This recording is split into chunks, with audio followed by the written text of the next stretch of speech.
Então vamos começar no seguinte ponto, cara. Esse assunto de segurança pública, ele ficou quente e desencadeou várias outras coisas, inclusive lá em Brasília, a partir da operação que teve mais ou menos um mês atrás, lá no Rio de Janeiro, Complexo do Alemão, Complexo da Penha, que a gente teve mais de 100 pessoas mortas, por volta, ou acho que mais de 100 pessoas presas também.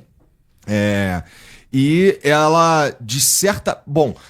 Aparentemente, na mídia, pelo menos, ela divide opiniões, né? Quando a gente vai olhar para a pesquisa, por exemplo, que foi ver a aceitação da sociedade, ou de pelo menos de quem estava lá dentro, a gente tem uma aceitação incrível, que mostra que a população que ali vive está de saco cheio mesmo de ter que lidar com crime organizado, dizendo o que pode e o que não pode fazer, qual serviço pode, qual serviço não pode usar e por aí vai, né? Eu tenho um pouco de receio de... Quando uma pesquisa mostra que 87% da população está a favor de alguma coisa, eu tenho receio do político tomar aquilo ali e usar como plataforma eleitoral de maneira um pouco ética, para dizer o mínimo aqui, tá? Mas me conta, eu queria primeiro, antes de tudo, ouvir de vocês aí o que vocês acharam sobre a operação que aconteceu lá no Rio, né? Já conversei com vários policiais, eles têm uma versão, já conversei com a galera de outros campos que tem outra visão, mas o que vocês acreditam? Bom, eu acho que... Primeiro, eu sempre falo que não tem soluções simples para problemas complexos. O problema do Rio de Janeiro, assim como de outros estados, inclusive de São Paulo, que levou ao crescimento dessas facções, como o Comando Vermelho e PCC, é um abandono de décadas. Né, de décadas. Então você não vai conseguir resolver um problema que já está instalado, você não vai resolver um problema que 20% da população do Brasil hoje praticamente vive sob o jugo de organizações criminosas em territórios ocupados por organizações. Então você não vai conseguir resolver isso com uma ou duas operações. Eu acho que essa é uma questão que precisa ser abordada. A questão da população, ela de fato, ela já está farta. Né? A gente percebe isso andando nas ruas, conversando com as pessoas. Chegou num ponto em que a segurança pública hoje é o principal assunto desse país e é da população. Agora, uma observação interessante, talvez, para acrescentar nessas pesquisas do debate, o Comando Vermelho ele é uma organização criminosa que tem origem prisional como o PCC, mas tem uma diferença. O PCC normalmente não oprime a população. Pelo contrário, eles promovem uma certa simbiose com a comunidade, fornecem alguns serviços que o Estado não fornece de graça. E o Rio de Janeiro é o contrário, né? A gente percebe que o Comando Vermelho acabou substituindo as milícias e tem oprimido a população. Então talvez daí também venha esse aspecto das pesquisas positivas, inclusive das comunidades, em relação à operação que teve mais de 120 mortos. Mais de 120. Acho que a primeira coisa que a gente tem que ter em mente é o seguinte: há uma. Você fala algo que é muito importante, né? Há 1 ano e meio, o instituto que eu presido, o IRI, e o IPESP fizeram uma pesquisa. O professor Lavareda, Antônio Lavareda, o maior especialista em pesquisas do país.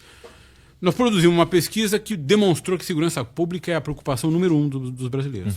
Tá na frente de saúde hoje em dia.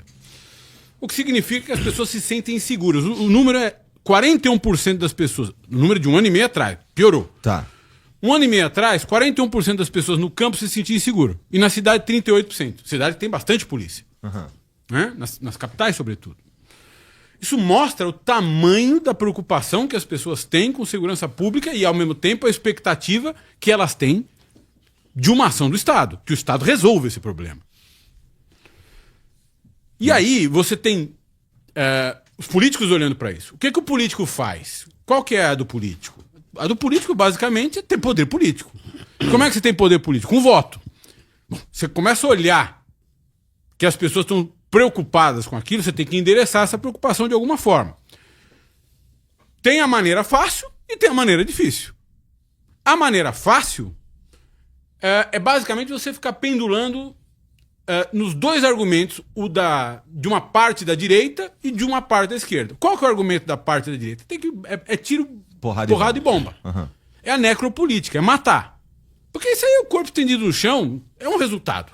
Há um resultado. Aquele bandido que me oprimiu na semana passada, que estuprou a minha filha, que não me deixou sair de casa, que me obrigou a comprar um botijão de gás, ou que me fez pagar aluguel na minha própria casa. Bom, aquele cara está estendido no chão. Morreu. Uhum. Algo foi feito. Ou então um discurso que diz o seguinte: segurança pública é um problema de educação e é um problema de distribuição de renda. De fato é. Que é verdade, mas é verdade verdadeira. Mas precisa ter uma repressão organizada e racional ao crime. E que não pode ser matar pessoas, simplesmente voltar para o QG da polícia. Ou seja, deixar a população à mercê do exército interminável de bandidos que existe nesse país. Né? Então nós temos que ter uma solução intermediária.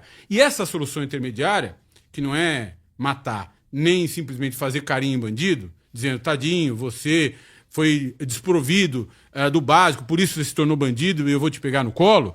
Essa solução significa, basicamente, atacar os líderes, prender os líderes, desmantelar as organizações confiscando o dinheiro delas, buscar todo o esquema sofisticado de lavagem de dinheiro que não está nas favelas, está nos escritórios, está na Faria Lima, nos centros financeiros, que eventualmente se vale do sistema financeiro de maneira involuntária, inadvertida ou então consciente, não é?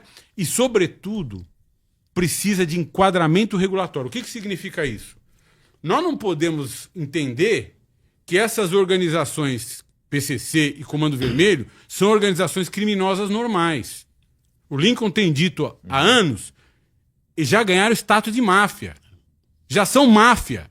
Você não pode tratar essas organizações como se elas fossem quaisquer organizações criminosas, umas facções lá do passado. E, Valfrido, tu que é advogado, inclusive, bom, vocês dois poderiam me ajudar nesse sentido, mas existe legislação específica para a máfia no Brasil? Não existe. E essa é uma das teses que a gente defende, né? Essas organizações são organizações criminosas de tipo mafioso. Por quê? Porque elas têm lá uma série de características. Domínio de território, arsenal próprio, soldados, capacidade de recrutar no sistema carcerário, tráfico de drogas, tráfico de armas no nível nacional e internacional. Não é uma coisa regional de São Paulo, do Rio, ou de Brasília, ou do Nordeste, ou do Norte. É uma coisa do país e para além. Né? Entendo. É interessante esse assunto sobre máfia. Eu concordo que as organizações criminosas aqui no Brasil elas operam de uma forma muito mais eficiente do que 15 anos atrás, né? Então, muito mais organizadas e, inclusive, a gente pode discutir daqui a pouco, vai ser interessante ouvir o ponto de vista de vocês sobre as principais diferenças e como elas operam. Por exemplo, lá no Rio, a gente tem uma lógica de guerrilha, que é diferente da lógica do PCC aqui, mas... Caralho, eu fui tão longe que eu acabei me perdendo. Então... Mas, então, voltando aqui para um ponto que você estava falando. Inclusive, a gente pode entrar aqui agora. O Comando Vermelho oprime e o PCC, ele opera mais ou menos como uma simbiose, você estava dizendo, né? Essa característica, essa forma de operar deles, me dá a sensação de um, entre aspas, crime mais profissional por parte do PCC, que eles operam de... E lembrei o que eu ia falar antes. Eles operam, inclusive, usando o sistema financeiro daqui de São Paulo. A gente acabou de ver a Carbono Oculto aí. E lá no Rio, os caras estão brigando por território. Acho que a principal questão lá é território, né? Por que essas facções no Rio e em São Paulo evoluem de uma forma tão diferente? Aqui em São Paulo, com um viés mais empresarial, e lá no Rio, um viés mais de guerra, de guerrilha, assim, muito menos união. Aqui é diferente. Tá. Vamos começar por São Paulo, né? Tá. O PCC, ele tem uma formação ideológica mais forte do que o Comando Vermelho, né? A organização, a disciplina que tem os integrantes do PCC, unidos por um estatuto que eles seguem à risca, sob pena, inclusive, de perderem a vida. Isso os torna único no Brasil nesse gênero, né? É como se fosse um exército de criminosos, né? Com hierarquia, disciplina muito bem definida. Inclusive uma formação piramidal, ou seja, um comando central, né? Que depois ele irradia as determinações para outros postos, mas não é uma administração descentralizada. Agora, no Rio de Janeiro, a gente tem, vamos dizer assim, uma facção que ela não está tão ligada em termos de ideologia, disciplina e hierarquia, embora tenha um estatuto também. Lá é muito comum, já aconteceu, por exemplo, de um soldado tomar o morro do seu chefe, né? E continua na mesma organização. Aqui não seria admissível. E tem uma outra situação também. Em São Paulo, o PCC, principalmente na primeira década, né, da sua existência e até os anos 2000, ele acabou se tornando hegemônico. Ele não tem adversários aqui no estado de São Paulo. Não é que eles não precisam a dominação territorial, eles já têm a dominação territorial, eles têm o armamento normalmente não é ostensivo, está lá, se precisar usar, está guardado. Agora, ao passo que no Rio de Janeiro eles estão em constante guerra com outras facções. Então aquele armamento, aquele clima de guerra, ele é mais para enfrentar os inimigos que tentam tomar o território. Não é o Estado tentando retomar, porque o Estado já abandonou de há muito. A verdade é essa, o Estado abandonou o território para as facções, que são várias, né? Tem TCP, CV, ADA, enfim. Então, é uma realidade completamente diferente. Eles estão lá ocupados em proteger o seu território, uma proteção armada, sangrenta, que de fato causa danos e colaterais até na população, acaba oprimindo a população.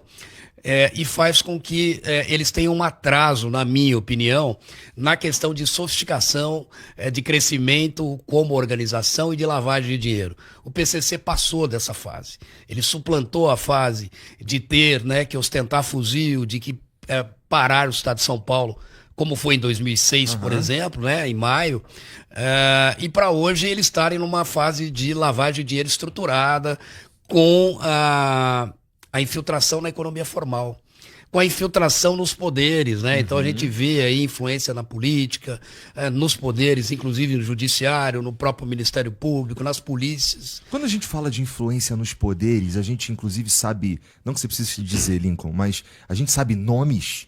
Porque assim, todo mundo sabe que o PCC se enfiou na política de alguma forma, mas a gente, sei lá, nunca fala assim, pô, tá o cara ali, ó, tá o cara ali, esse cara aqui caiu a casa e tudo mais.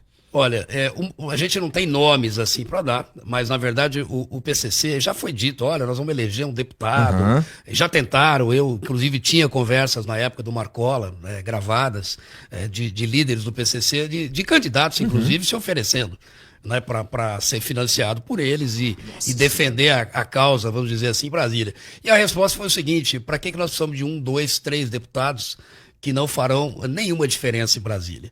Então, qual é o modelo de negócio do PCC hoje? É corromper quem já está pronto. Então, isso é copiado da máfia italiana, né? Eu não preciso formar um juiz, ou um promotor, ou um deputado, que eu não sei em que posto ele vai estar. Agora, eu consigo corromper lá na ponta. Grana, né? É dinheiro, e é muito dinheiro. Só ter uma ideia, em 2010, a gente acompanhava a evolução do PCC, faturava em torno de 12 milhões de reais por ano, 2010. Em 2025, a gente calcula em 2 bilhões de dólares só com tráfico. Meu Deus. Então é uma curva Só com exponencial, tráfico? só com tráfico internacional. Então, é uma curva exponencial. Então, isso faz com que eles tenham dinheiro para corromper os poderes, para financiar, o Valfrido acho que vai poder falar, financiar campanhas políticas, né? E cada vez mais, se infiltrar na economia formal. Vai chegar num ponto, e eu tenho falado que o Brasil caminha para se tornar um narco-estado, a gente ainda está longe, mas nós caminhamos se nada for feito, porque vai chegar um ponto que eles vão estar misturados realmente na economia formal, de tal forma que o país não consegue sobreviver sem a presença deles. Se você gostou do vídeo, não se esqueça de deixar o like e se inscrever no canal. Vejo você no próximo vídeo.